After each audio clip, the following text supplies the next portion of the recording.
Today I'm talking with Jason Donaldson. Jason is a Galactic Shaman and a Sekhem practitioner, among many other things. So today we're going to talk about what a Galactic Shaman is and how Jason and what Jason does can help you on the healing journey that you're on. Also, Sekhem, which is predates Reiki energy work and some kind of ideas. And so, really excited to talk with Jason about how he melds these practices together and presents help for humanity. Hope you get something out of the conversation. We'll see you on the other side. But first, a message from our sponsor. Anamkara is a gorgeous meditation and healing center offering daily in-person and virtual services to help bring you back to the center of who you truly are. They serve through a collective of practitioners, healers, and teachers, offering daily meditation classes, one-on-one healing sessions, workshops, personal ceremonies, and private events, plus corporate and team training, all with mindfulness at the core. The center itself is located in the heart of downtown Spokane. Every part of it was built, designed, and curated for you to drop into your calm place. They have a large community space for daily meditation classes and workshops, as well as 2 one-on-one healing rooms, a community kitchen to gather for tea, plus a well-stocked apothecary for you to gather all of your self-care and ritual needs. Hannah Talbot, the owner and founder of Anamkara, dreamed of opening this space for years. It is her ultimate manifestation, and she cannot wait to share it with those in the Spokane community, but also through the virtual ethers, wherever you may be. Pop in for a class today. You can follow them on Instagram to book and stay up to date. Check out the website, the full schedule, meet the practitioners, and view all the offerings. Visit them at anamkarahealing.center. Anamkara, may you be nourished and ignited. And now an uninterrupted podcast with Jason Donaldson. All right, welcome back to our show. Today I'm talking to Jason Donaldson. Jason and I actually have this weird, like we meant to meet at a time in Hawaii and it didn't work out. And then Jason popped up at a sound bath that I did in Washington. And we I personally made the connection of dots as to, wanting to meet you in Hawaii and not making that happen. And it just, it reminds me that those people that you're supposed to meet in life, you'll end up meeting, whether you feel like the opportunity's been missed or not. Thousands of miles and a couple of weeks later, here we are, in Washington at the same time at a sound bath. So Jason is a galactic shaman, among many other things, living in Hawaii right now. And I was introduced to Jason virtually by a former guest, Seph, and just everything that I've read about Jason and the way that Seph talked about you, it seemed like, yes, we're destined to meet and we're destined to have a conversation at some point in time. The things that you practice are just amazing. And I've fished through your website, the content you have on social media, the conversation we had a couple weeks ago. And I'm just, there's certain times where you meet somebody and you feel that initial excitement of like, oh man, this is something special. And I felt that. I mean, I remember standing outside the sound bath in Snohomish when you rode up on your motorcycle and you rode up and there was just something about it. I was like, oh, that's this guy. There's something about this guy. I don't know who he is. Obviously, he's here for the sound bath, but I feel like we're going to have a cool conversation. And you walked up, very open, personable. We just started talking right away and kind of got right into like Sekhem and started talking about what you do. And I'm like, wow, before I even knew who you were, I'm like, flag this guy. He's awesome. I need to have a conversation with this guy. And then after the sound bath, I kind of put it together, which you probably already knew that we were supposed to meet in Hawaii. But the more I just start to look into what you do, the more excited I get. And so before we get into all of that, just first off, thank you so much for taking time. You're in Hawaii right now. I'm in Washington. I love these cross-continent, cross-the-world kind of interviews. And just thank you so much for being here, man. Thanks for taking some time and sharing your journey with us. Yeah, absolutely. It's great to be here. And it was great meeting you. And that sound bath was phenomenal, man. That was really powerful. And Thank you. I got a lot out of it. And the way you used your voice as well, it was really, really great experience for me. So thank you. Thank you so much, man. I appreciate that. So one of the things I love to talk to people in the healing professions about is their journey to get to where they are, because a lot of us have very interesting, sometimes tumultuous stories to kind of fish through all the things that we've been through in life to find the things that work and then to turn around and to offer that help for others. So where did your kind of healing journey come from? What was some of the paths that you've taken to get to where you're at now? Like madness, addiction, doing everything the wrong way. Yeah. It seems like when I was younger, I was really just sensitive and I felt a lot of things. And I had this really active mind, really intelligent. But as we know, intelligence isn't always the best thing. It kind of is like a sharp sword that you can cut yourself with. So Mm. I was often like mentally cutting myself with these thoughts and ideas that were being offered to me, and I was believing them as real. And I didn't really realize until I was grown that a lot of the thoughts that are being offered are not mine, or I'm just feeling something around me, or it's just programming or some other traumatic experiences kind of imprints this message into the mind. So there was that. There was like visitation with like what you call ghosts or beings, um, even feeling the energy of other people, like Mm. just viscerally feeling like that emotion. People call it being an empath, and it's really just like seeing, sensing, and then dancing with what's there and kind of grabbing onto it because we resonate with it on some level. Yeah. And so all that was present. I didn't really know how to deal with it. Luckily, my dad had more of a Native American approach to like spirituality and Mm. great spirit and nature. So there was a lot of time in nature, and that was really healing and helpful.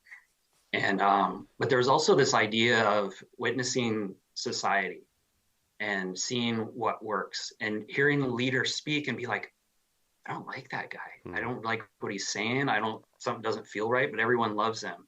And watching this pattern, and then with the movies and the things that were presented, especially to youth, as a young man growing up, is like, well, if I want to have money and power and beautiful women and all these things, I have to play this certain role where I don't really feel any emotion, and I'm able to do things. And it's almost like wanting to be a sociopath. So there was a certain level of me wanting to not feel and to be able to accomplish and gain things, to be like a tough guy and all that. Mm. But it really wasn't who I was. And so I was like suppressing this Christic type being that was feeling things and here to be of service rather than personal gain kind of thing. But when I was younger, I didn't care. I was like, I want this thing, and I want to have this experience. And I found with like alcohol, I could kind of numb and deaden the nervous system in a sense where I felt like an exposed nerve in the world, and I would feel all these things. But with alcohol, it's kind of like dimmed it out. I could be the life of the party, and I could talk to anybody, and so that ran its course and led to other things I was doing, and um, just I never really hurt people, but I was like a lot of it was like the things I said would hurt people. Mm. I didn't physically hurt people, but there was like just not being very conscious, and at a certain point, right around my Saturn return, I started realizing like I can't keep doing this. I was getting overweight, I was losing my hair, like just all these indications. I had these experiences with demons showing up, like literally scratching at my back. Wow. And so I got this giant dragon tattooed on my back as part of this calling in this dragon energy, calling in these great protector beings, and really to help me like snap out of this kind of darkness I fell into. In darkness, I just mean forgetting who I truly am and what I'm here to do, and trying to play the game and not really be able to do it, and that led me to Arizona, where I started training with this metaphysics teacher that was a tarot card reader and channel, because I was just obsessed with past lives. And so that kind of helped me fill that void, because I went to AA and I did outpatient alcohol treatment, and that all helped. And a lot of people will stay with like AA, and it gives them the support they need. And then there's others that turn more to like spirituality or religion or exercise, or all of them together. And mine was like spirituality. Mine was like, oh, that's the only thing that's filling this hole that I can't seem to fill with the alcohol and cigarettes and everything else. Yeah. So that just led me down this path, and I found meditation. And early on in this journey, like I think for everyone, when they have this spiritual awakening, they start connecting with this esoteric information. It's like, oh my God, there's this whole other world, and I'm going to win the lottery, and I'm going to be a master of the universe, and I can control my reality. And there's a certain level of truth to it. And maybe in certain lifetimes we can do that. Mm. But in my experience is when that kind of wore off, I realized, oh, I'm not going to be able to attain those things. And the power is not really mine, but I can channel and I can help people with it. And the more I surrender, the more I'm led to what I would truly be a benefit versus what my ego wants and what I think. Yeah, that's important too, to find that discernment between the two, because like I growing up in corporate life, meditation was introduced at a I'd say early 2000s at like a workshop type thing, right? And it didn't stick at the time, and it was part of the company thing. They had a budget, they wanted to do wellness programs, they introduced meditation. And, you know, the way it was presented back in the early 2000s, it was almost like a superpower. You know, it was like, hey, sit for 5 minutes a day, find your breath, and you're going to like sleep better. You're going to eat better. You're going to be a better human. Like all these things are going to get better in your life.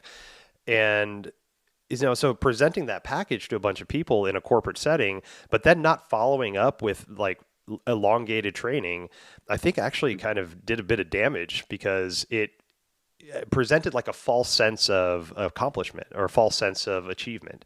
And so, you know, and I feel that a little bit with, you know, a lot of that early mindfulness kind of practice that was introduced corporate wise. You know, it was done with all the best of intentions, but, you know, if the follow-up doesn't happen, a lot of times, like when you sit and meditate, for me, for example, like when I finally got into meditation and finally sat down and understood what it was, I didn't realize until it happened that slowly this mirror was being like dropped in front of my face that showed me how I really felt about myself and how I really thought about myself. And it wasn't pretty at all. And so if you have that mirror in front of your face that drops down and shows you how dissatisfied you are with yourself and your life, but then don't have the follow-up to chase that down and to unpack what that actually means, it can cause like this tailspin of just, you know, abandonment. You know, you don't know what to do next. And so like, I feel like there is a little bit of that, like, kind of confusion that happens with some of those early meditation practices that happened in the early part of this you know, millennia or the century. And, but meditation, once I finally got into it and understood it and embraced it, it's been the practice that's lasted the longest with me between yoga and meditation. That's just been the thing that has just kind of been my go-to now. Yeah. Cause like when we close our eyes and tune in, there's all this stuff there, emotion, thoughts, things, you know, and that's what, you know, everybody wants to raise their consciousness. And as you raise your consciousness, you become aware and more aware of everything. Mm-hmm. So it's like cultivating the witness of that and becoming like neutral as much as possible and just noticing. And then this bubbling up of like spirit of the heart of like the source connection, the oneness starts to emanate out because that's our true essence. Everything else is just illusion and things being offered to have this experience and its reality. But really we are love, peace, and joy, which every master told us throughout history, right? Mm-hmm. But it's just, there's all this noise in the way. And so like, yeah, meditation definitely gets you there. And it is like a superpower. Magic happens when we tune into that space, but it's not necessarily something that can actively be directed. Yeah. You know, and that was kind of the hard part for me is like, if I meditate long enough, I will be like a master and I can create things and do that. And maybe that will happen at some point. I don't know, but right. Yeah, it is helpful, but it's like my teacher, metaphysics teacher I met, because prior to that, I knew magic was real. I knew all this stuff was real, but I couldn't find the information. It was blocked from me because other lifetimes I didn't really use it appropriately. And it's not that I was evil. It's just like I wanted what I wanted and I could get it. So I did it. And I was shown that in other lifetimes. And in this lifetime, it's very much about being of service and keeping that in check. And so she was like teaching me like tarot cards and ritual magic and more like the sacredness of like ritual and how we go about doing things. And this is present in everything. Yeah. Like collecting, you know, the elements and using the numerology and all these things. But like the totems, it was like no predator totems, nothing too intense, because it was like really coming into choosing the light versus this darkness that I thought was, you know, protecting me. And we see this in the culture a lot. You see the skulls, you see the intense, like angry looking things. And, you know, cause it kind of does work. It scares people away and makes you feel empowered. And, you know, it's cool too. So there was like a lot of embracing that and then needing to shed it and choose the light. Cause I thought the light was kind of weak and fluffy. And, but this woman, you know, she was a 4-planet Scorpio, Sicilian woman, really tough. And she also taught me about being a man and how I was treating people, you know, just from my infantile approach to like what I thought I needed and what I witnessed with my parents' dynamic and everything else, you know, not that my dad was a bad person or anything, but it's just, you know, a lot of emotion and a lot of like, this is what we're doing and that's the way it is kind of thing. So yeah, the iron fist kind of approach. Yeah. Yeah. But I got off on a tangent. I was just going to say like, she warned me before I set down that path, like you can't go back. Once you open this door, you can't unlearn what you learned. You can't unknow what you know. And there's a level of responsibility that has to be taken. So wow. I had the warning. I don't know if everybody has had that, but it's like very true. I think it's important to have that warning. You know, it's you know, that careful what power can do for you. and then you can get drunk in the power, you can take it for granted. And, it's funny you mentioned that previous life story just now, and having been told that you kind of took advantage of this power in the previous life. And so in this life, you're using it for, for giving and for helping people. And the reason I mentioned that is, as I look in this world that we're in right now, one of the things that I realize is that, when we get introduced to something new as humanity, a lot of times we play with the toy in the wrong way. Like, we'll break the toy. Like, we look at technology right now, like we're all addicted to cell phones. Cell phones might become one of the most beautiful, like, introspective, bringing together things that we've ever invented. But right now we're just playing, dumb games and sending dick pics to each other. Right. And so like we'll find better ways to use the information. But right now we got yeah, exactly. Right. Yeah. But, we got to break the toy. And so like in that previous life, and it's also, it reminds me of ascetics, because with the idea of ascetics and reincarnation, let's say I take a vow of silence in this life. I'm doing that with the understanding that I'm going to come back in the next life and be stronger with the voice that I have because I've gone without this life. That's the hope, right? And so the idea of having that opportunity to see what that energy can do for you in that previous life, and to use it whimsically at whatever will that you wanted, manifest this, get rid of that, and all that in. Like, get the toy, play with the toy, understand the how to use it, correct or incorrect, because in this next life, you're going to do some damn good with it. So you got to understand how to use it. You got to understand how to break it. So in this life, you can use it for the best that you can. Yeah, because that's what power is. If you can't abuse it, it's not really power. You don't really have power if you can't do harm with it. Right. Because, and that's why it's so crucial that, we be present, we be aware of how we're impacting others. And even as like the work I do as like a healer and doing these ceremonies and doing individual work with people, is I always got to turn the power back to them when they start saying, oh my God, you're so amazing. And you did this for me. And this, it's like, you already had that. Like, this feeling you're feeling right now that you're feeling towards me, this is already in you. Mm-hmm. Otherwise you wouldn't be able to feel it. And I think that's what the new earth really is like, no more authority figures, no more like people on pedestals. It's all like guides and us reminding each other of our true essence and our connection with all things. And so, there's a value of those other experiences. What we're coming out of was very valuable to experience, like power over others and what it's like to like lose control or to feel victimized or dominated. But really, it's all a game. It's all an illusion after we die, or even while we're still living, we can come out of that and be like, oh, whoa, I got caught up in this illusion, this dream I'm in, and it can start to shift and change. Yeah. And, there's ways of doing that. Yeah. And at a young age, you were saying that, feeling those emotions, feeling empathy and feeling everybody else's feels, and then utilizing a substance to kind of numb that because, weren't understanding of what it was, or maybe encouraged by, an adult or a family member to explore that instead of, maybe dismiss it as as an imaginary friend, or as a, this weird sensation that, we don't need to pay attention to that, and, with the people I work with, in my healing sessions, a lot of people do have that similar story to where, I grew up feeling things and I didn't understand it and I wasn't supported. So I started abusing a substance in some kind of way. And, I think, in that story, I echo that story myself, to an extent. And now in this life, what I'm trying to do as much as I can is to try to be that encourager to the little ones in my life that have similar stories that say, we had a family stay with us not too long ago at the house. And, one of the 3-year-olds that was with us, I came around the corner and he's standing there looking in a corner of the house. And I'm like, hey, what's up, Ace? And he's like, there's a guy with a mustache over there. And I'm like, there's nobody there that I could see. And, but I got down next to him like, okay, does he seem nice? He's like, yeah, he seems nice. Like, cool. Okay. Do you get a good feeling from this guy? He's like, yeah. Does he have a good mustache? Yeah, he's got a good mustache. And started asking him questions about it instead of just being like, no, dude, get out of the corner. Don't look at your imaginary friend. Go back and play with your brother. Let's encourage that, because I think, there's that veil is so thin at that young age that they could be seeing those things. I don't know enough to say he's wrong or he's right. But the line of questioning that I can give him can encourage him to explore these emotions and these feelings and these sights that he's having, instead of just having an overarching adult dismiss it and tell him to go play with his toys.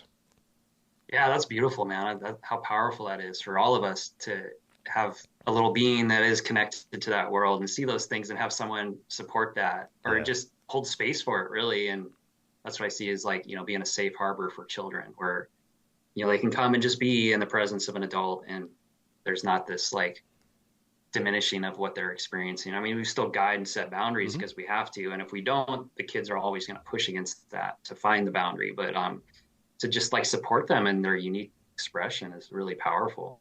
Yeah. Thank you for doing that. It Yeah. helps everybody. Yeah, most definitely, man. Yeah. So where did yeah, the move towards galactic shamanism kind of come into your practice and into, what you do now and how you hold space for people?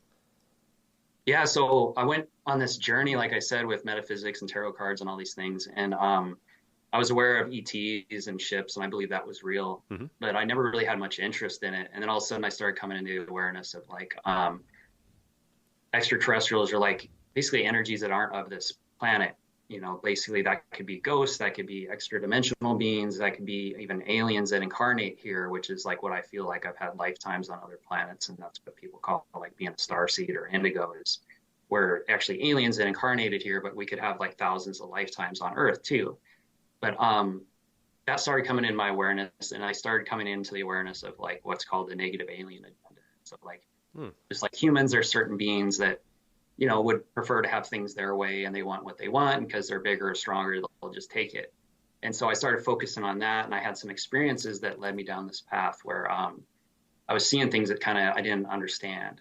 And I found a community of people, this ascension community, where I was in it for a number of years, and I was a mentor in the community, helping with these tools this woman brought forth, which was like really working with our energy and how to command our space and how to navigate these kind of beings and things, right? And liberating energies that felt trapped or stuck on the planet. And even just walking into a room and you feel the energy and you're like, oh, okay, I'm feeling that.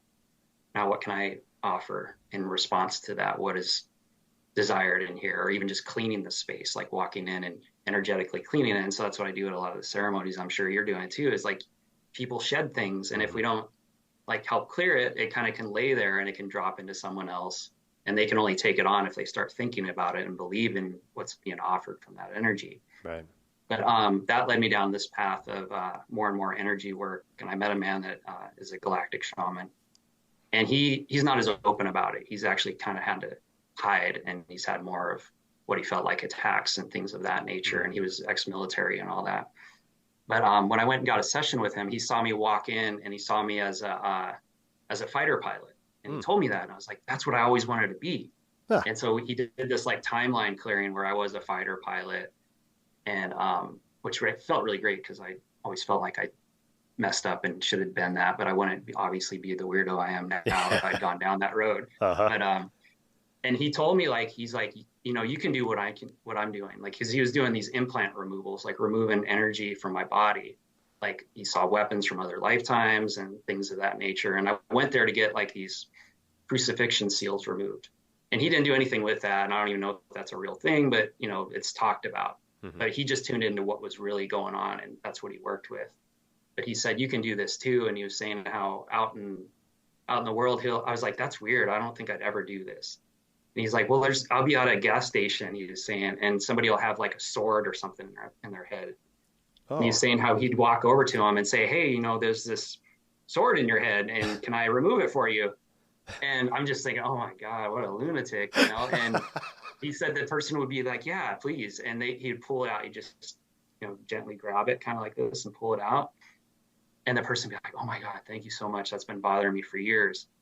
And I was just like, wow. And now that's like what I'm doing, is to just own it more and more and put that out there that, this is the ability we all have. And wow, the more we tune into what's going on in the body, the more we can become our own healers. And even just, breathing into those spaces and sending our consciousness to these areas helps pop that stuff out. So that's a lot of what I do with people, is help guide them in how to do their own healing work. Wow. And so with with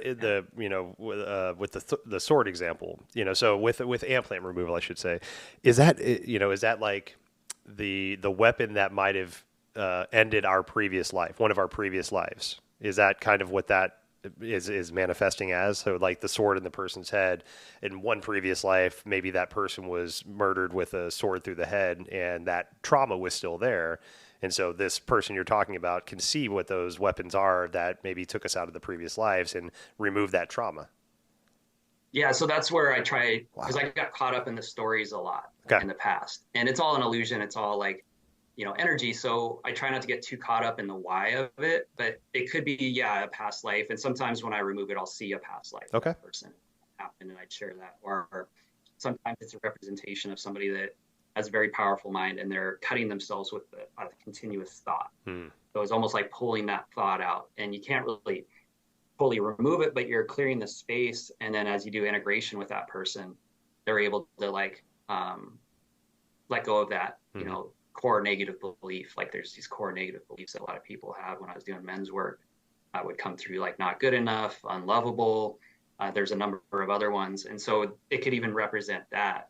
So a lot of times, yeah, it's like, I tell people, it's just, this is what I'm perceiving. It doesn't mean this is what it is, but this is what we did. This is the work we did, and this Right. is what came through. Because sometimes we can get caught up in, who was I in a past life and what happened, and really we're all part of source. Right. So it's not really even us, and we can tune into these other lifetimes and think it's us and get all caught up in it.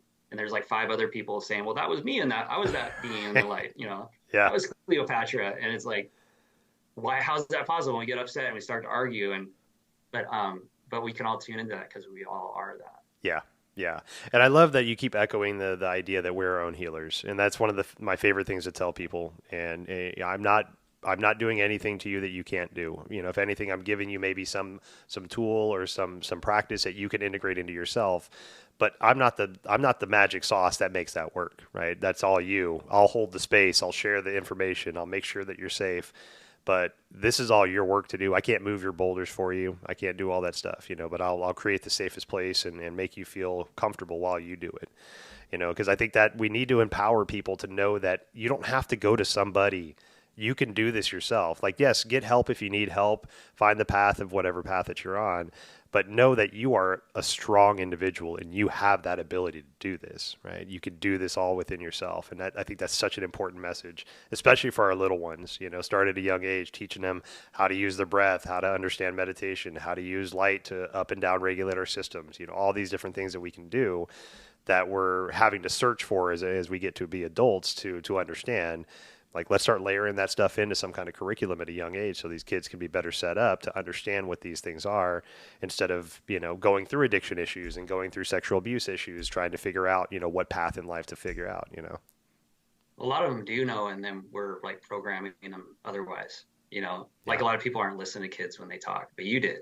Yeah. That's what's so powerful. Like you actually listened, and you didn't think it was just crazy because of your programming. Right. Like what the work you've done, you've shed enough of it to be like, oh, let me just be curious rather than think I know what's going on. Yeah. And same with like, we can help activate people and we can help reignite that memory. And so sometimes it does take coming to a guide, and but with the healing, it was like you can remove things from people and it'll just come right back, like entities and things like that, and they're actually there for them. And to remove it too soon or too much is actually makes them sick. It makes them scared because Yeah. that stuff's actually serving us. Yeah. And people are like, how is this serving me? But it is, or otherwise it wouldn't be there. It's like the universe is always working for us, not against us. Mm-hmm. Although it seems otherwise a lot of times to our ego. Well, it's Like, funny. why would I want this? Right.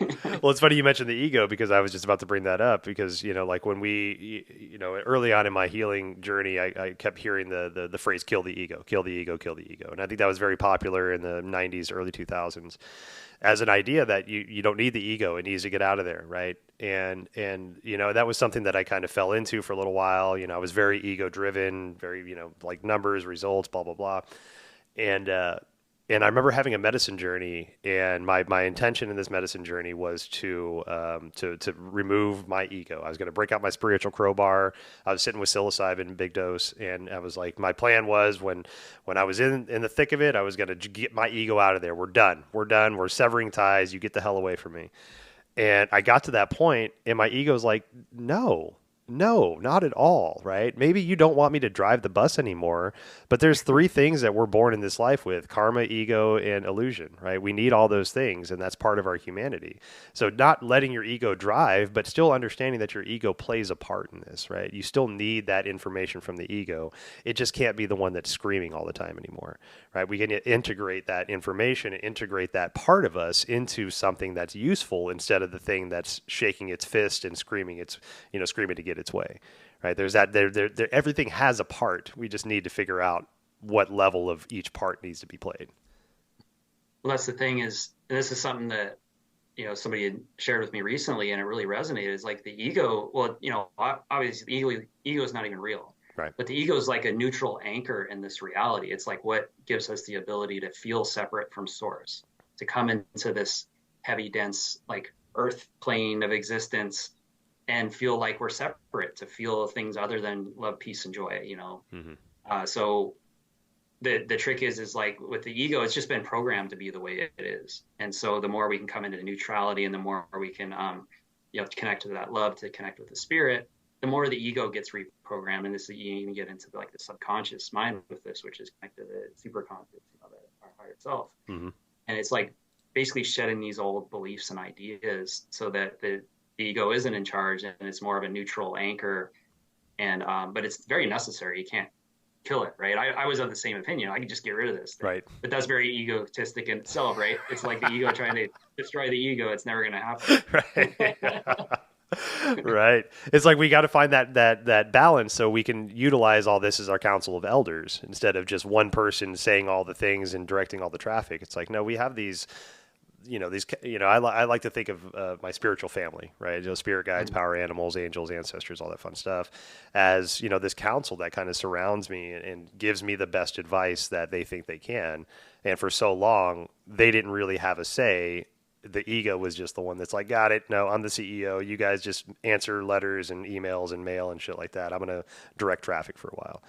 And then finally get that ego back, into a point to where it's not the one directing traffic and everybody else has a say, and sometimes those whispers are very, very low and it's hard to hear, but I think that's where that strengthening our intuition starts to happen. We start to trust, and like we were talking about earlier, the faith and the understanding of the path and just being a part of it. Stop trying to direct the path, being that Taoist middle path, right? And letting things kind of move you where they need to go, but taking your attachment to that directionality kind of out of it. And that can give us that more release of that ego and just being on the path that we need to be on. Mm-hmm. Well, it's like, what it brought up as you were saying that is, because I was already like, what am I going to say next? And I was like, no, I'm just going to listen. And it was like presence is really so key.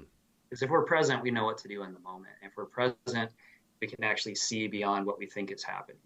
Because the mind is always offering a reality based on the past. The ego offers things from the past. Yeah. And that creates a seemingly new future, but it's always the same. And it's like, that's why you see people go around in circles. Same type of relationship, same type of job, same type of landlord or whatever. Mm-hmm. Like, why does this keep happening to me? It's because a lot of times we're looking, the ego is designed to protect us and keep us safe. And so a lot of people use that to try to navigate reality. And I think of the ego similar to the intellect. And so it only knows what's been programmed into it. And so to know the future, it's got to look to the past. And so as we move forward and we're using the ego or the intellect, we're not really going to see what's truly available because we're using that part to feel safe and secure. So when we're really like expanded and at a higher level of consciousness or had a huge shift, it feels really weird and disorienting. And like there's insecurity that comes up. There's like a level of fear because we don't know what's going to happen. And that's, again, the faith of like, okay, tuning into the spirit, tuning into our heart and be like, it's going to be all right. I'm okay. Or whatever it is we do, like breath work, breathing, just breathe, these deep belly breaths, and then look around. It's like, oh, there's no tiger in here, Yeah, right. There's no reason to be scared. Yeah. Yeah, because that consciousness, I mean, it's it takes us out of the pattern making brain, the pattern making idea that our brain has to save energy. Like when we're very conscious and we're awake and we're aware, whatever that definition is for you, but that takes us out of the, like, okay, I'm looking at Jason. Jason's a human. He's got pyramids behind him. I could just leave it at that. Or I could dial in and be like, oh, he's got headphones, a necklace. The pyramids are different colors. We can start to become more aware of what's going on. But if I just brush over it, the consciousness is kind of out of it and the pattern making machine just kind of takes over. And so when we start to step into that consciousness and see things for what they really are, it can be exhausting. It can be very tiring because that we're using more of our brain than we're normally used to, because we're actually seeing things for what they are instead of what we've just assumed that they are. And so that consciousness for a lot of us, it can be jarring at first, just to see things for what you feel they really are instead of what you've just assumed they were for this entire time. And, you're like my dog, for example. I've had my dog for 14 years. She's the best. I love her to death. But it wasn't until maybe the past 5 to 7 years that I actually started seeing her as a fellow being and not just my dog. And that change in that consciousness of seeing her as a fellow being is changed our relationship. I mean, I'm trying to like intuit what she needs when she looks at me now, instead of just being like, oh, she's a dog, go lay down and have a treat, And it just like, it kind of changes that idea. And so consciousness for me is one of those beautiful things that can kind of, reawaken you to this world, and you can see it through fresh eyes. But the caveat to that, in the beginning, at least for me, it was so exhausting to be that aware of things, and to have that much energy being put out into deciphering the world instead of just going through the pattern that my ego had created for it. Yeah. Well, because there's a tendency to want to like label things and categorize them. And yeah. So the more aware we become, the more we'll start to do that, until at a certain point we just kind of let it go. And there's like this, they talk about this with levels of listening. There's like all these different levels of listening. You get to a higher level, you become like the hollow bone that Native Americans speak about, where, as a channel, and people at channel understand this, and it's just, we let go of everything we think we know, and we just allow this energy to come through. And same with when we're talking to people, or like what you did with your dog, is like, you just open to a field of energy rather than dog and moving on. Dog, that, and that's what people in the world, narcissists, move on. Right. Bipolar, move on. And that's the trappings of like, the therapy world sometimes, is to label it and like, oh, this is what we need to do to fix this thing.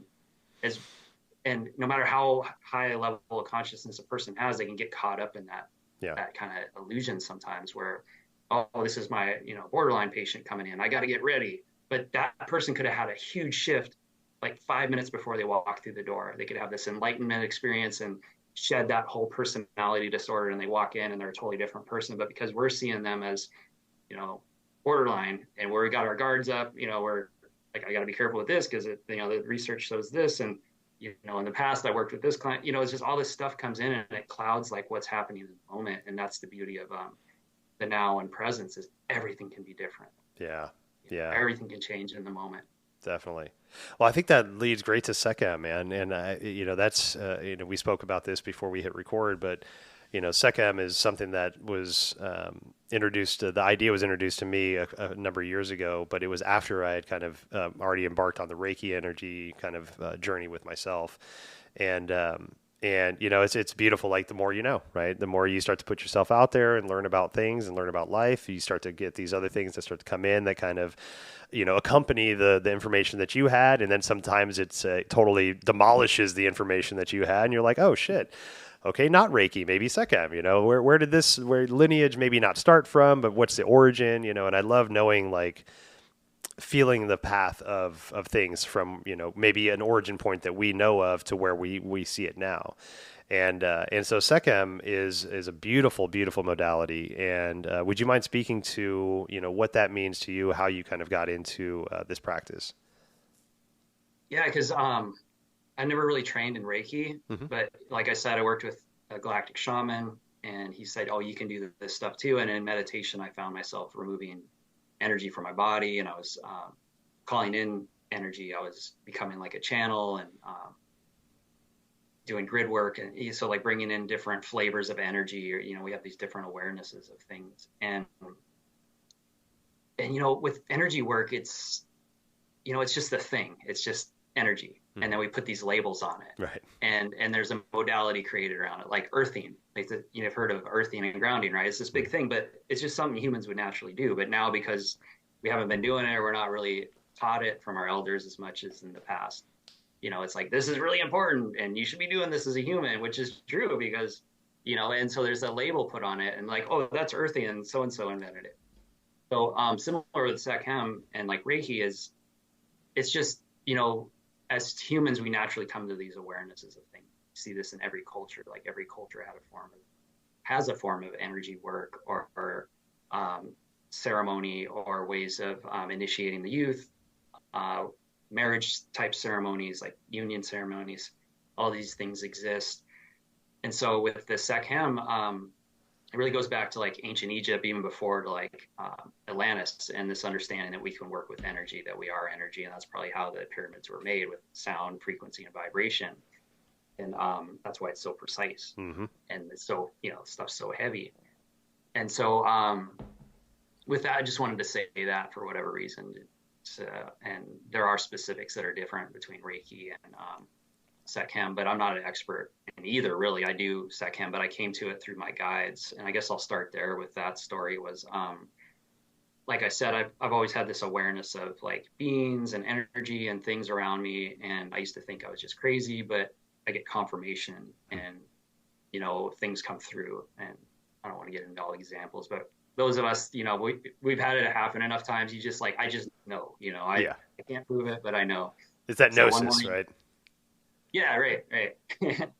And so one morning, I was doing like yoga and qigong and like my morning practice, and I felt this presence off to the side, and it was Anubis, and I experienced him as very dark, like this dark energy, and it kind of freaked me out a little. But I was like, oh, that's Anubis. I kind of like Anubis, and I like kind of like seemingly dark energy, like the intensity stuff. It doesn't really scare me too much. There's certain energies obviously I don't want to be around, but like. It felt fine. It didn't feel dangerous or anything. And this happened a couple of times. And I was telling people like, oh, I want to get an Anubis statue to put on my altar, that little altar with candles and stuff at the time. And like, I don't know if that's a good idea, because there's this whole idea that, he's, the guide in the underworld, and there's this kind of darkness to him. But then I got like a massage from a friend twice, 2 different occasions. He's like, Anubis showed up and this is what he had to say. And wow. So it sent me down this journey of embracing my Egyptian lifetime, which I really didn't want to do, because ancient Egypt, it started out great. And then at some point, the planet and we as a collective decided to come into a phase of forgetting. So this idea that we're separate from God, and that, the source energy and oneness. And so there was like this idea of individuation, and the things that we were taught by like Syrian beings, like our star brothers and sisters, kind of went to some of our heads. Like, oh, well, I'm better than everyone because I know how to do this thing. He can't do it. I can do it, like channeling energy more powerfully or whatever. And so this kind of descended with all that, where, man, I'm totally getting off on a tangent with it. Tangent away, my friend. so much to explain. But so when I connected that lifetime, it didn't feel good.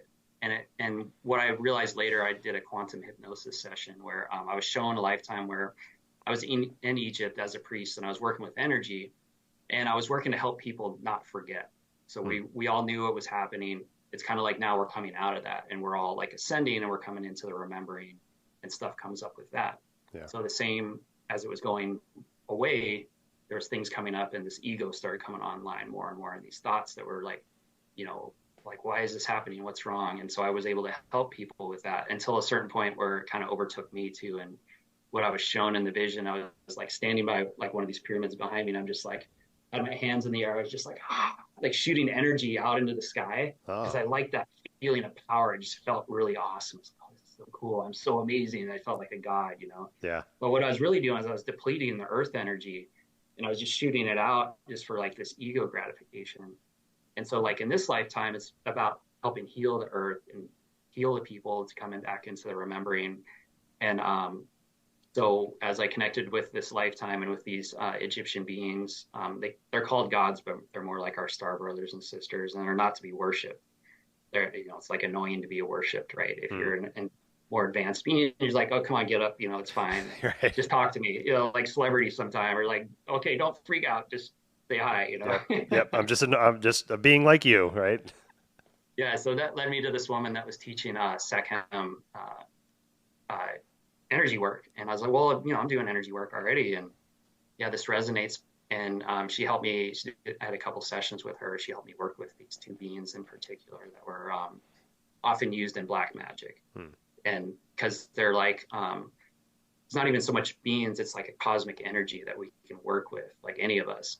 And what I come to realize with this is they meet us at the level we're at. And so if we're working from our hearts and we're really in a place of like wanting to be of service and help, that's how they'll match us. If we're more like ego driven and wanting certain things a certain way, then they come in that way as well. And so it's really just like a creational force we can work with. But the time period we're coming out of, less and less of that will be, it's not even tolerated, but just won't be possible, because it's like I can't stab my own hand without feeling it. And it's the same with my brothers and sisters. The more and more people are going to realize, like, when they're doing these things, they're kind of harming others, it's going to come back at them faster, because that's just unity and coming into oneness, because we're all one. And so anyway, that's a long story about how I got into the Sekhem, but is a series of initiations to become, to go through these different levels. And it's different from Reiki as far as I understand, because I haven't done any Reiki training. We have attunements, but we work more through the soul chakra and the earth chakra. And there's also initiations you go through. So it's like these guided journeys, guided meditations where you go and meet with the various Natiru that are associated with the chakras, and you're able to meet with them. You're given gifts and insights, and also experiences will happen out in the world. Like one of the ones I did, I was working with Anubis, and that night I hit a black dog, and it really upset me, but it was really unavoidable. It was like I was driving, I was just leaving a breathwork ceremony I'd done, and I wore all black that night too. I was just really feeling that energy. Yeah. And I'll get into what the black represents.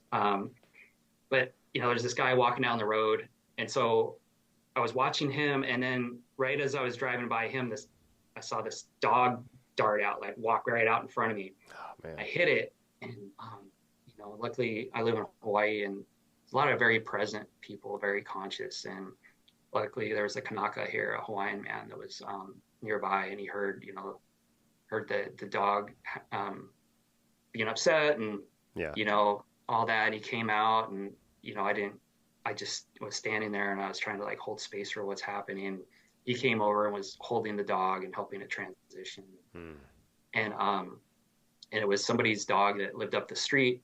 They said that he'd just gone to prison, and I guess the dog wasn't being treated real well apparently, and it was out looking for its owner. And I met with my teacher about it. I was really upset about it, and he's like, well, that was like that being one to leave, and that was part of like this process I went through. And it seems really horrible and tragic, but it got me to like be present with responsibility, to not run away from something like that, because I could have easily just drove away. Yeah. There was all this guilt I held about it, and that man held the dog and was calming me, because I was just like, oh my God, I'm so sorry, and this is horrible. And he's like, it's fine. We just got to let them know they're not alone, and it's okay.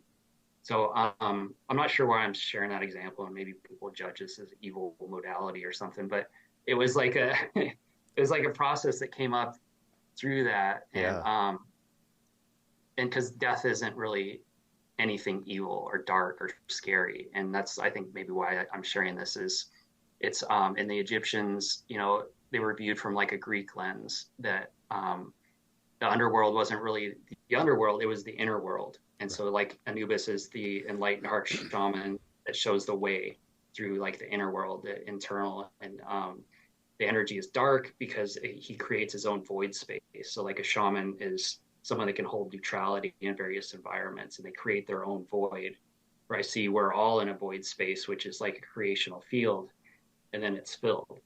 And so to hold your own void is to be able to be in a field of energy and hold space, essentially.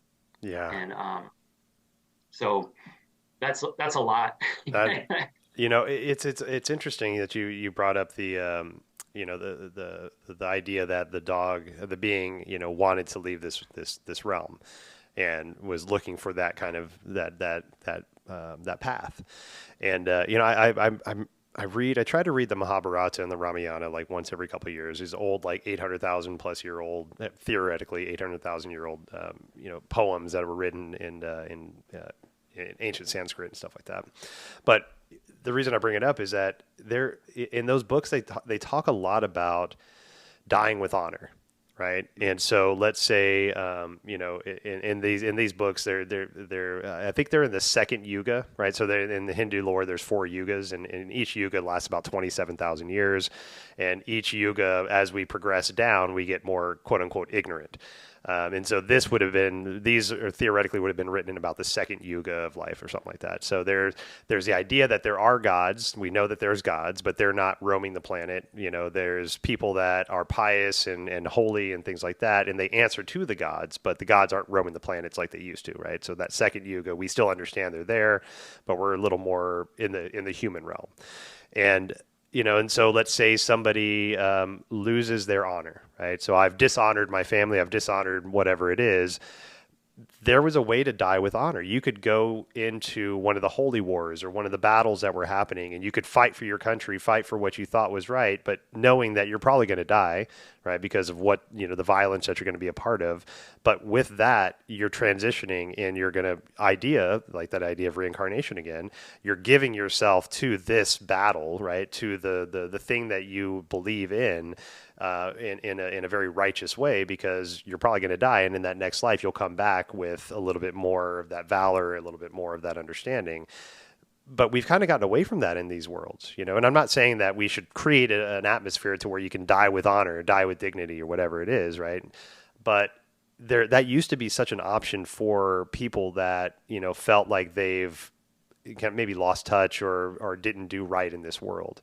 And so just the idea of that being that dog, saying like, okay, so owner's in jail, I'm not being treated right. How do I honorably leave this world so I can go into the next realm and see what's going to be next for me without basically taking my own life, right? And so it's interesting. And again, I'm not saying that we should get back to a point where we should have that, but that is being an option for so long, to still die with honor and die with dignity and die with valor in some kind of way, with the whole idea of reincarnation coming back and having that energy be part of that next step for you in this next life.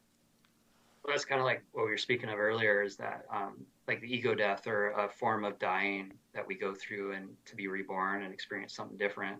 And like in A Course in Miracles, they call it like atonement, like undoing something, undoing the beliefs of who we are and what we are, so that we can become something more in line with our true essence. And sometimes people leave for that, and sometimes people go into other timelines. Seemingly, I've always felt like, somewhere John Lennon, Bob Marley, all these guys are still alive. Like they were never assassinated, but because of the beliefs and ideas that I held, I lived on a timeline where they left.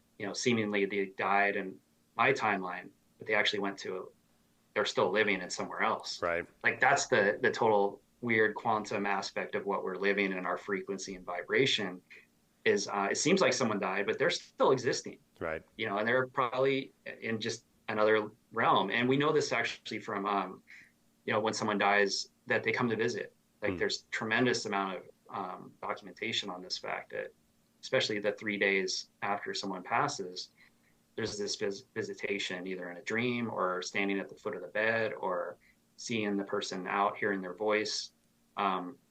We could say it's psychosis or whatever, but it was so commonplace that it's like them letting us know, hey, I'm fine, I'm great.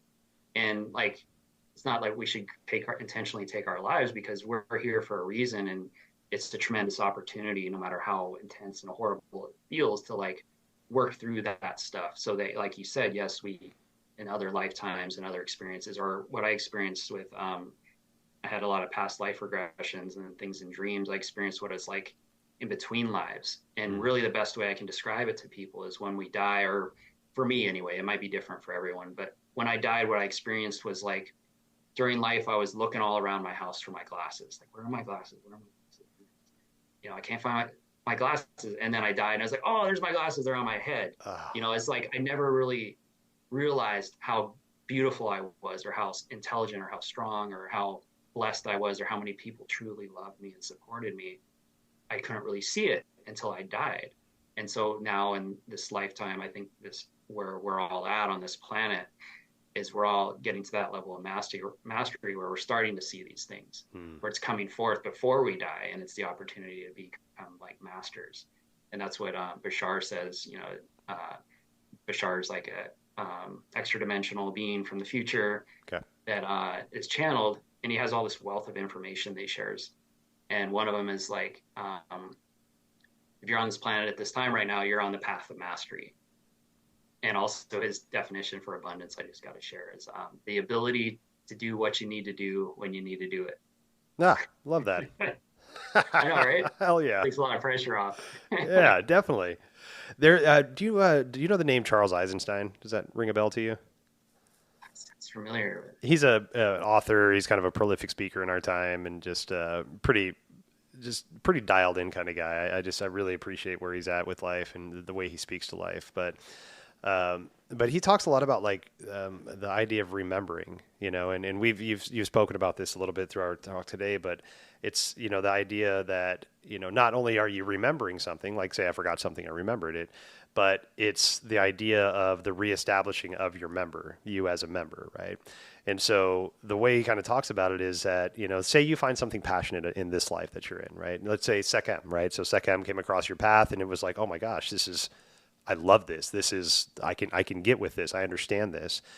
And so the idea is that you're remembering something that maybe in a previous life or in a previous existence, that was something that was very prominent in you as a practitioner, or as a human being, or whatever being you are.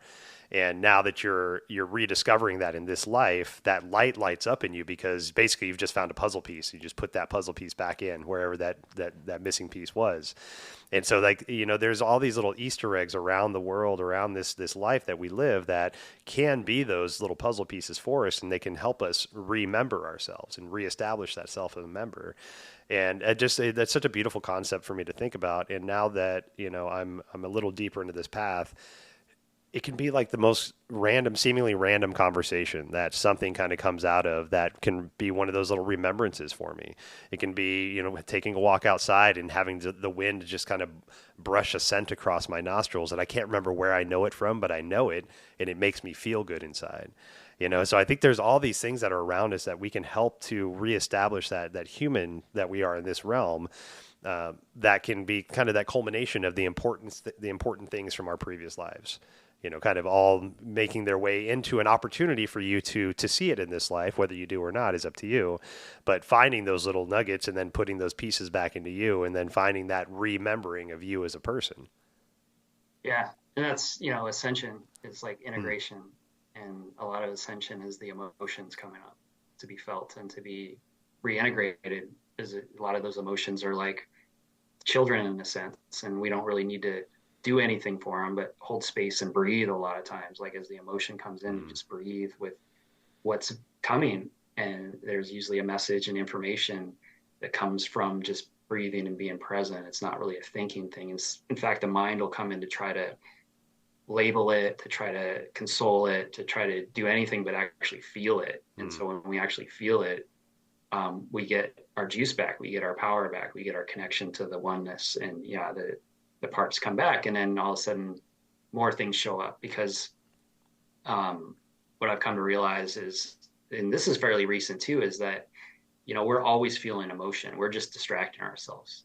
And Hmm. then when we meditate, when we slow down, when I get people doing breath work, it starts to come up. And a lot of people are afraid of it. It's like, no, feel that, allow that flow. You know, if water is, you know, if emotion is like water, you allow that flow. But the only thing that's going to keep it in place and kink and restricted is the thoughts being offered. Hmm. And they're just being offered. They're not true. You know, it's the illusion, it's the ego making it seem like something other than love, peace, and joy is there. And so if we allow that flow, we allow that expression, that part of us starts to feel more safe and is with us more often. And that way, when we're doing something in the world, like we have this event we're about to do, or we're about to go out on a date with this person we're really excited about, we're not going to sabotage it, because as we start to feel better, that emotion comes out to get our attention. And if we've already worked with that emotion, or when it's coming out, we can breathe and help it feel safe. We're not going to sabotage that external thing. And that's what a lot of people are doing is we're sabotaging the thing we want because it scares us, because it goes against the beliefs we took on. Like, I'm not worthy of this. There's like, maybe my big thing is like, I'm not good enough. So there's this part of me that doesn't feel good enough. And if I don't listen and, be with it when it comes up, when I go to do something that I really want to do and I'm excited about, right before I do, it's like, oh my God, I don't want to do this, and I'll get sick, or some like I'll get in a car accident or flat tire, and it's like, why did that happen? I wanted this thing.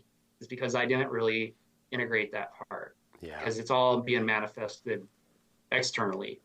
And that's the thing, is when we come in and we do the work in that way, it changes our whole external reality, rather than trying to move the external around, because that's impossible. And that's what a lot of us are trying to do.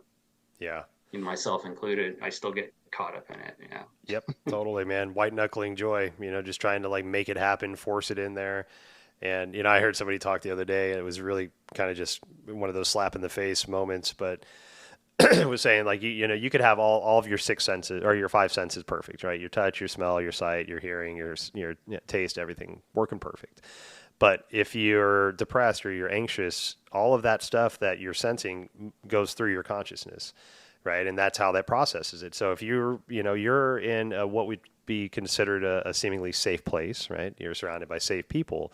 But if your anxiety is triggered, then it doesn't matter. You could be sitting next to the Pope, right? And then all of a sudden you're like, oh my God, I'm so anxious and nervous, and I can't get anything right, and now I'm starting to sweat, and all these things are happening because all of that is still moving through us, and that illusion that we have of I'm not enough. Who am I to be here? Why did I get gifted this idea? Whatever whatever story that you have, we start layering all those what ifs and the ideas in there, and it just kind of sends us into these manic states. So it's that understanding of, okay, so I feel an emotion that's rising up. I'm going to start to breathe into that emotion, understand it, but not let the thing take over, right? It's just like, I used to do meditation groups for kids, and the one of the best ways I found to explain this to kids was, think about, your mind as a lake, right? And all the fish that are floating around in the lake are your emotions, right? But those fish aren't the lake, and the lake isn't the fish. Those are just things that are in the lake that's in your mind, right? So you can watch these fish flow by, right? You don't have to be the fish. You can just watch it float on by. But the moment you start to be the fish, that's when the emotion takes over, and you stop being the lake, and now you identify with what that fish is. Right. And so just like, how can you be the lake? How can you be the lake and just let watch anger float by and see the message that anger has to give you, but not become anger? See the understanding that maybe depression has to give you, but not become depressed. And just, being the witness to the messages, but having the discernment whether or not to act on them, is just such an important kind of message to get to everybody, but especially I think kids. Yeah. It's like, you're just experiencing it. I always use the analogy of a fart. Like, okay. You smell a fart, it's like, oh, it's not your fart necessarily, but you're experiencing it, and it's like, most people don't stand there and try to keep smelling it. They move away from it. But what a lot of us are doing is we're like, oh, is that my fart? Or, it's like, well, what did I eat? What did they eat? And like, that's what we're doing with our own emotions. Yeah. Like, we're trying to figure out our emotions, and it's just an experience and something to, be with, and it'll pass, rather than stand there and kind of keep trying to, figure it out what it is, kind of thing. It'll just naturally flow through us. But honestly, what I experienced is it got worse and not so much worse, but I became more aware of just how much was there. And so, when somebody starts that work, they're going to become more aware of the emotion. And then what it feels like to me is like, I got this little child self of me, like the little 5-year-old Jason out in the world with me. And he's kind of scared and he's kind of timid. And I don't like that feeling, especially as a man, because I feel like it makes me more vulnerable and a target or whatever. But what's weird is the world responds more positively towards me because I don't have that shell up, because I'm actually showing more of my emotion. And it's actually easier to smile more because that kid is like, yeah, let's go.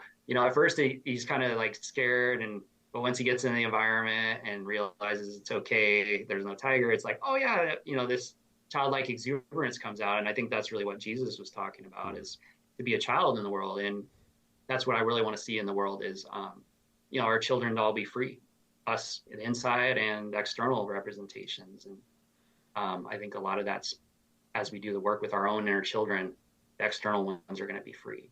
The external expression of childlike joy is going to be free. I look at like what you did with that child's perfect example. That's the world we're living in, is like people are going to start to wake up and be like, whoa, wait a minute. I'm going to be calm, and I'm not going to just do what my parents did. Not that they did anything wrong. It's just like, it's easier to just be like, oh, this is not good, or this is what this is, and move on versus, embrace that maybe it's okay that this is happening. And, my kid's running across the store playing or whatever, Right. Like we want to try to control them so much.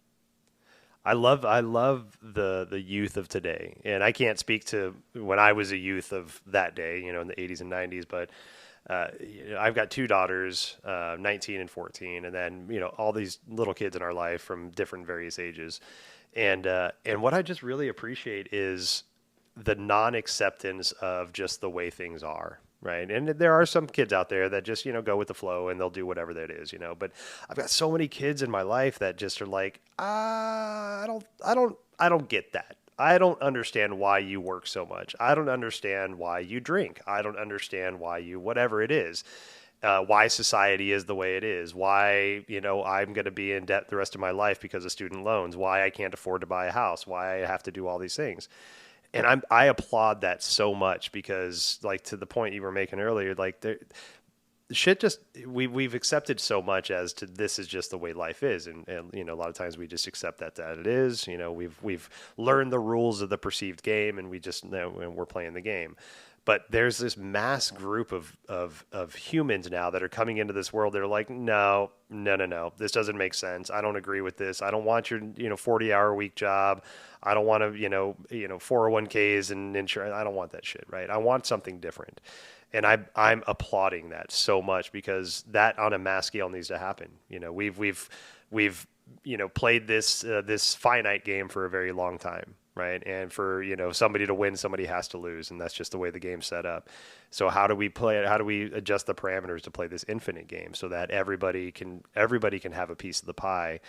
Whether it's equal or not, we're all still surviving, we're all still living, we're all still thriving, and we just adjust the parameters of maybe what success feels like, or maybe what full time looks like, maybe what universal basic income looks like. All these different ideas that are out there in the world that have been just kind of shut down because of whatever reason. I see a lot of these kids that are coming through here, and they're like, no, let's revisit some of this stuff because this shit just doesn't work. And like, I'm so excited for that. I don't know if I'll be alive to see the full breadth of what that means, but the fact that these kids are that kind of angsty and that just, disenfranchised with things they haven't really even stepped into yet. I'm so excited to see where this kind of realm takes them and these kind of ideas take them, and just let them be free with these ideas and see, how we can change society in some kind of way. Yeah. Well, it's like little masters incarnating, right? Yeah. The indoctrination and the programming isn't working as well. And, a lot of parents aren't as strict as when we grew up, and the world is different. And, they're not really necessarily forced to fall in line with things like we were.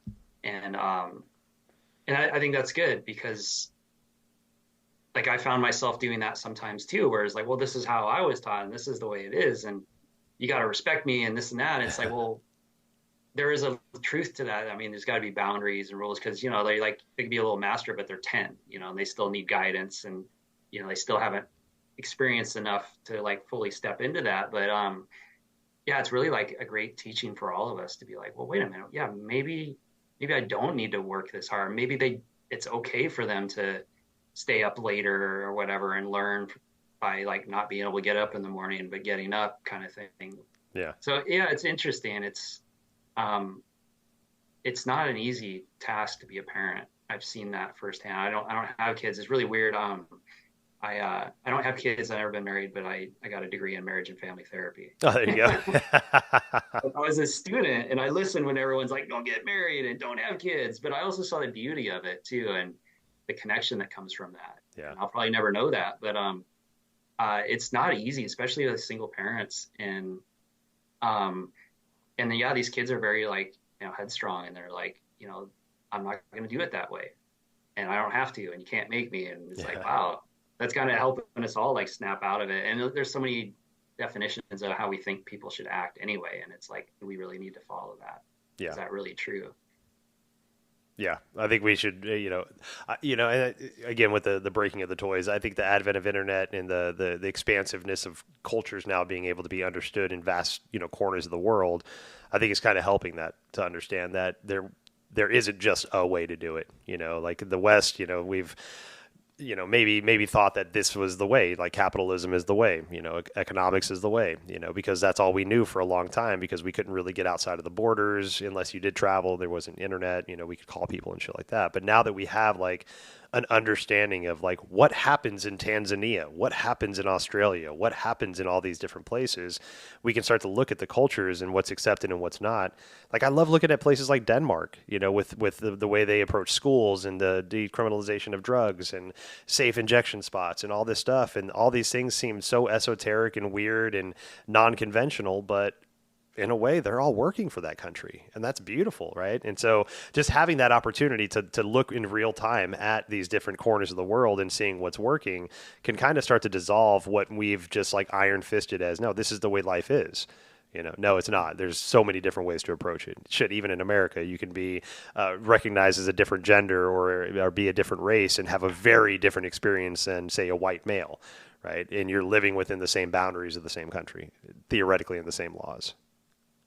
Yeah, what's the remembering of like the true divine human? Like we've been taught and told what a human is and that they're flawed and all these things, but really humans are divine and they're stewards of the land and they're connected to nature and they're we intuitively know what we need and we know how to connect to spirit and all these things we are born with and it comes in and a lot of it has been like forced on us to think otherwise and to be put under a spell essentially to be programmed. I mean, they even call it TV programming, right? I Yeah. still like it. I still watch movies and stuff.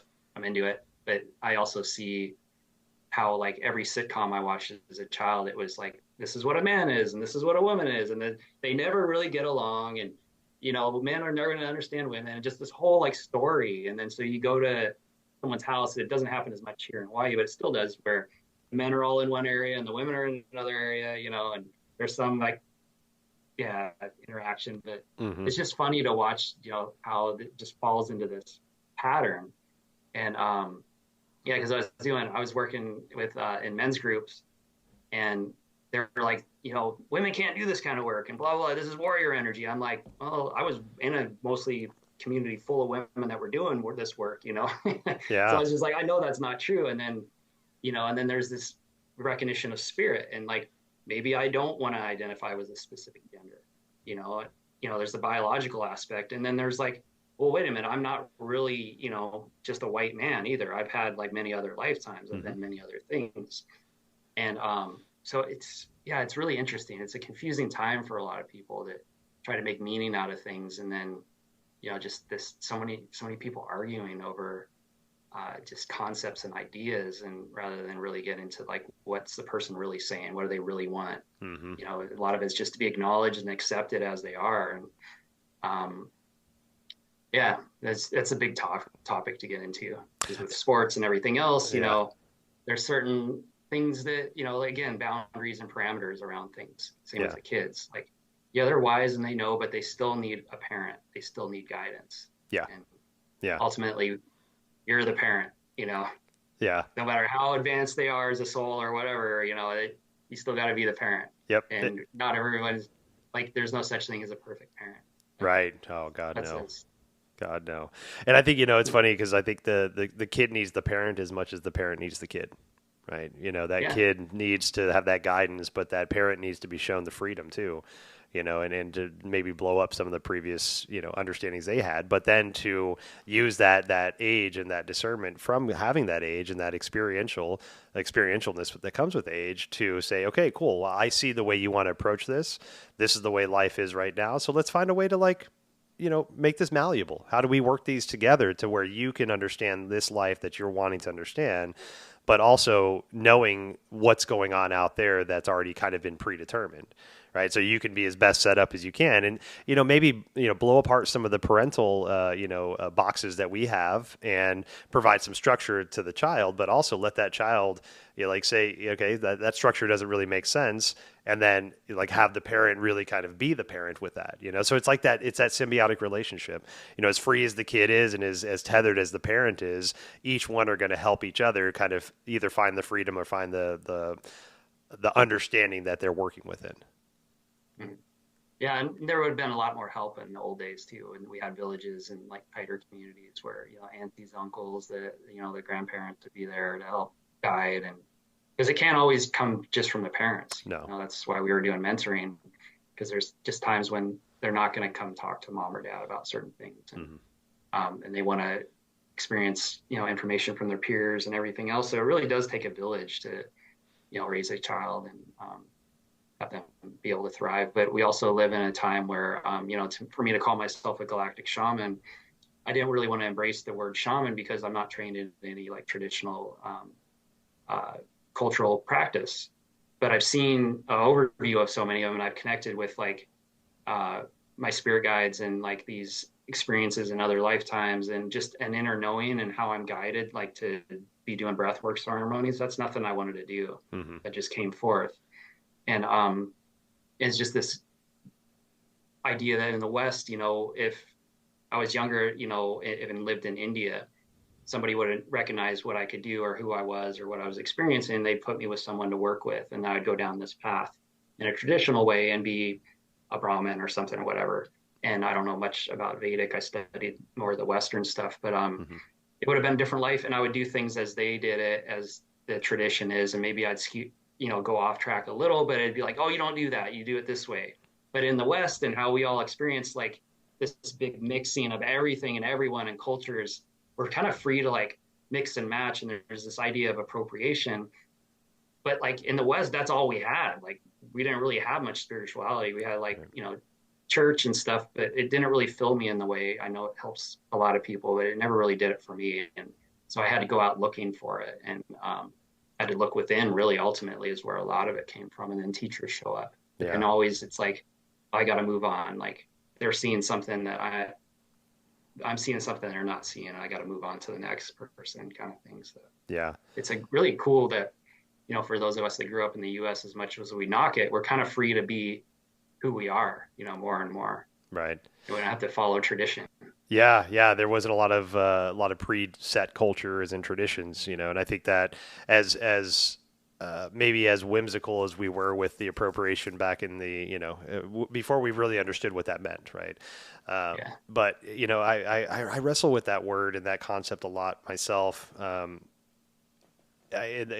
first time that it really kind of like made me just sit and think was I was sitting in a meditation a number of years ago, and chanting started coming out of me, and it didn't. I've never chanted before. I don't even like to sing. It just doesn't. It didn't really land with me. But I started chanting, and it was just ohms at first, maybe Om Mani Padme Hum. Some of the stuff that I'd heard in yoga classes, but it just started coming out of me, and then I started to resonate with some of like the Hindu deities, and I, finished that meditation, and I'm like, I can't do that. I'm not a Hindu man. I'm not Indian. I'm not, I don't have the cultural right, in my opinion, to explore this and to do this. But it kept happening, and it kept coming back to the point to where like I started to learn and do more digging into, Hindu deities and gods and goddesses and the chants and what I was going through. And I finally came to the answer that, is through the help of my spirits, but this was presented to you for a reason, right? Honor to the best of your abilities where that information comes from, with the understanding that appropriation was a thing and is a thing. But don't ignore the fact that this was presented to you for a reason, right? Just because you're not a Hindu man doesn't mean you can't chant. And that was a beautiful message to me, that we can explore these cultures. We can explore to the best of our abilities, and honoring on the way to do that, these different ideas in life, like Taoism or Buddhism or whatever it is that you want. But just to dismiss that because it doesn't fall within your either skin color, your culture, where you live in the world, I really hope we get past that, because I think that's one of the reasons why the internet and this global communication is so important, is so we can know what's going on across the world, and we can know some of these practices that have been so helpful for humanity, and not just flounder around in the world and just try to, quote unquote, do the best we can. Yeah, because there's some people that will intentionally go take things and use them and Yeah, exploit them, and that's happened way too often. definitely. And but like what you're saying, that's like a soul calling. Like that's an aspect of your soul where you probably lived at least one or two or 100 lifetimes, with that experience. Yeah. Or you're, because of where you're at and your expression in this lifetime, it's just coming forth. And yeah, it would be a disservice not to present that, and to be humble with it, really, is what I try to remember, is like, Right. People perceive me a certain way, even though I don't really see myself. I see myself more as blue or something, as a straight up alien. But people perceive me as a white male, and I have to be considerate of that and listen when someone gets upset and not take it personal. Right. A lot of times it's not about me; it's about a deeper wound. And yeah, there's ways of navigating. But I feel you, man, because I was the same way. As like it's I can't do this. Who am I to do this? And what are people going to say? They're going to get upset. But, with the Sekhem, I was surprised. A lot of people are really like receptive to me with it. I think it's just the energy, that we put out, and like people can feel it. Because a lot of what I was saying, it just what came to me with the Sekhem energy, what came to me when I connected with the material, which is like my soul family. And so just what I experienced is what I was sharing on the internet and stuff. And people were like, actually, positively received it. And maybe not everyone, but it was just refreshing. And, the culture on YouTube and a lot of the other platforms is a lot better now than it was maybe 10, 15 years ago, as far as like supporting each other. And I think a lot of that is the younger generation, where they're like, we don't have to compete. We actually help each other when we're doing the same thing. It's not competition. It's actually supporting. So that's great. And maybe that's just me shifting. Maybe I shifted onto a new timeline where I wasn't as competitive and comparing myself as much to others, even though that still happens. Yeah. To just like be like, oh wow, I'm happy for them. That's great. That versus like, oh man, I could do that better. Whatever the ego comes in with. Totally. And if we believe what the ego is saying and feed into it, then it creates this field of energy, and we experience more of that kind of thing in a sense. Yeah, when I finally was able to, and I still don't all the time, it's still definitely a conscious practice that I have to do, but, switching from that scarcity mentality to the abundance mentality, just like you said, like there's countless Reiki practitioners, sound healers, podcast hosts, whatever it is, and I can spend all my day being like, oh shit, I'm not as good as them, or what can I do to make myself better?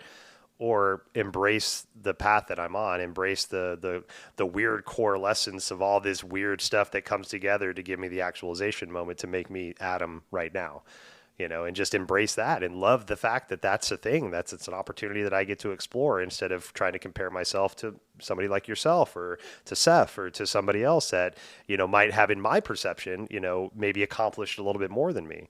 But it's all just the perspective, right? It's all just the perspective of where we're at, why we're there, what are we learning, because I can't learn your lessons, you can't learn my lessons, so I'm exactly where I need to be. You're exactly where you need to be, and I think the more we start to understand that, we can embrace the beauty of this moment, instead of just so focused on the next or the past, and the anxiety and the depression, all that, just like that pendulum swing back and forth. That's why I'm like so right now drawn to that middle path of Taoism. Let's just give me a road. Let me just walk that road. I'll go right if I need to go right, but then I'll come right back to the road. I'll go left if I need to go left, and I'll come right back to the road.